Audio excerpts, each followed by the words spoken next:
He was a lifelong agnostic, but one day he had an occasion to pray.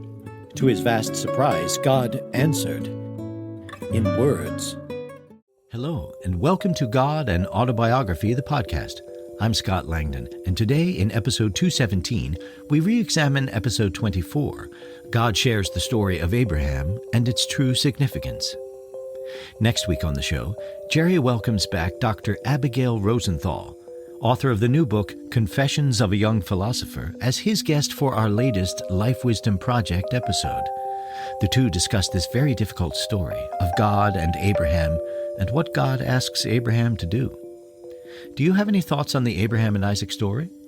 Drop us an email at questions@godandautobiography.com. We'd love to hear from you. Here now is episode 24. God shares the story of Abraham and its true significance. I hope you enjoy the episode.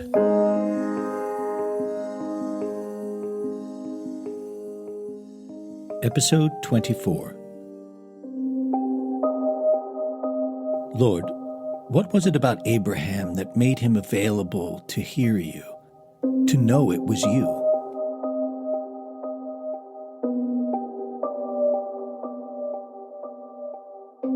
I found that most people had turned from God. I've always communicated with people, whispered in their ears, you might say, given them signs, but most do not listen. They pay no attention because they do not want to. They are enjoying the pleasures I have given them or using the pains as an excuse for self-pity. But Abraham was a remarkable man. When I whispered to him, he responded immediately, like a soldier reporting for duty, "Here I am." In Genesis 12, the Lord speaks to Abram, Abraham's original name, out of the blue. And the Lord said to Abram, "Go forth from your land and your birthplace and your father's house to the land I will show you." And Abram went forth as the Lord had spoken to him.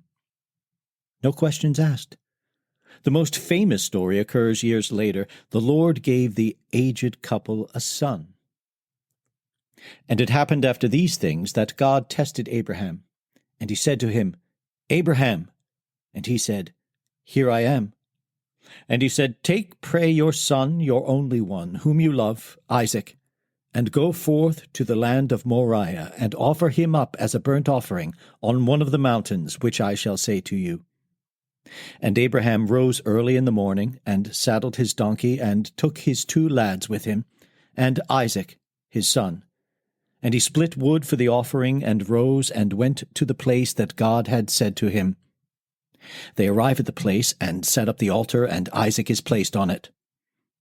And Abraham reached out his hand, and took the cleaver to slaughter his son. We don't breathe until we reach the ending. And the Lord's messenger called out to him from the heavens and said, "Abraham, Abraham." And he said, "Here I am." And he said to him, "Do not reach out your hand against the lad, and do nothing to him, for now I know that you fear God, and you have not held back your son, your only one, from me." I always want to know what really happened, and couldn't resist asking again, was there a real Abraham? And did these things really happen to him?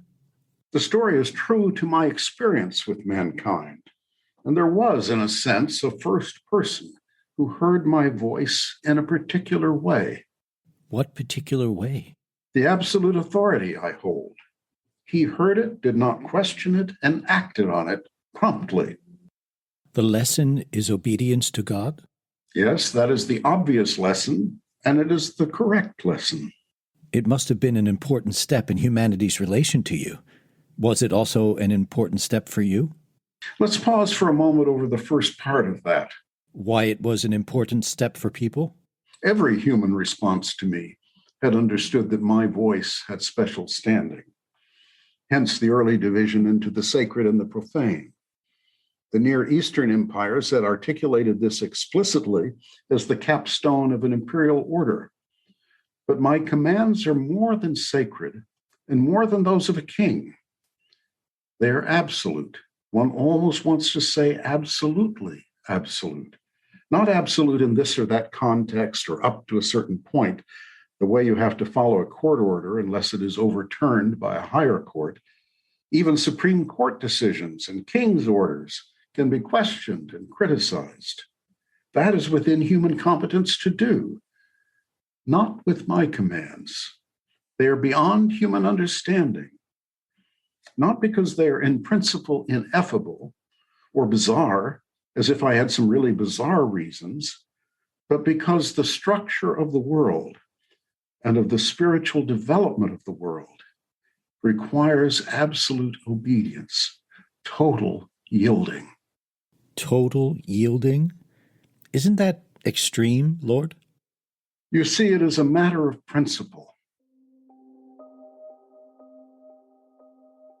Anything held back, even for the best of reasons, is a sacrilege, a defiant act, a claiming to possess things or a right to things or an authority over oneself that one does not have, hence an illegitimate act.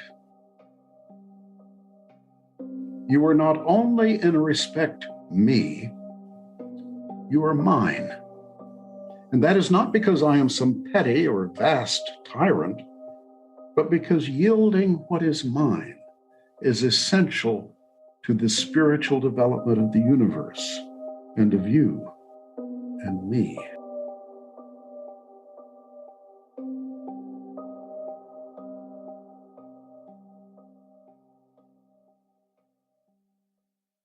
But kill my son?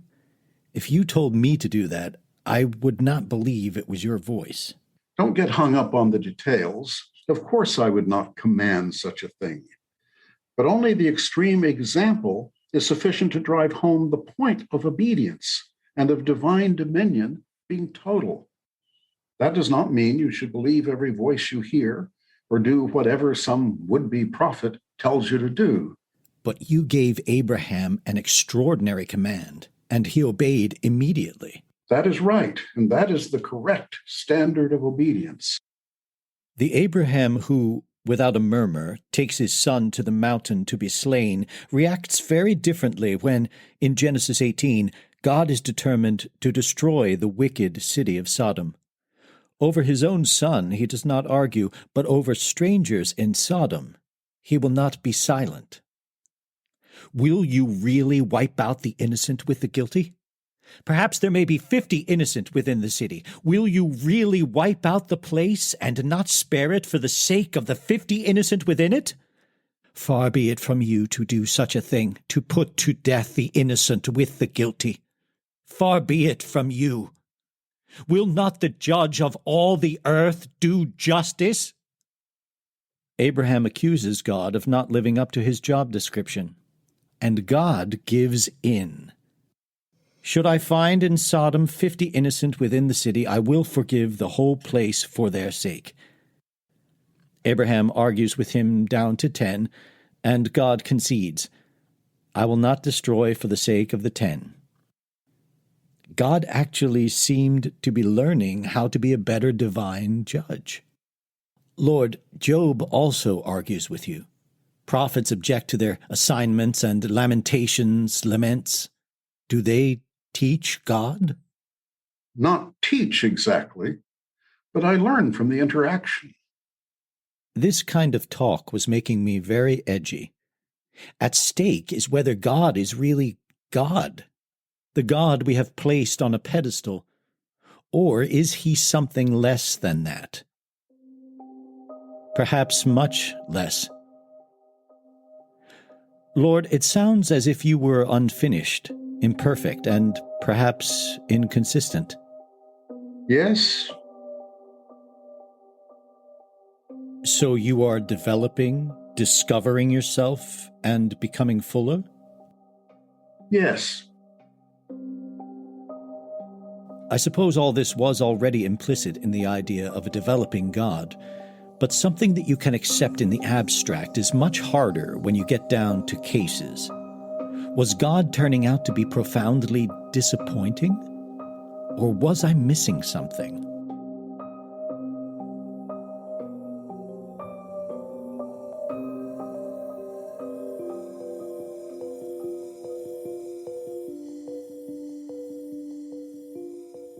Thank you for listening to God and Autobiography, the podcast. Subscribe for free today wherever you listen to your podcasts and hear a new episode every week. You can hear the complete dramatic adaptation of God and Autobiography as Told to a Philosopher by Jerry L. Martin by beginning with episode 1 of our podcast and listening through its conclusion with episode 44. You can read the original true story in the book from which this podcast is adapted, God and Autobiography as Told to a Philosopher, available now at Amazon.com and always at godandautobiography.com. Pick up your own copy today. If you have any questions about this or any other episode, please email us at questions@godandautobiography.com and experience the world from God's perspective, as it was told to a philosopher. This is Scott Langdon. I'll see you next time.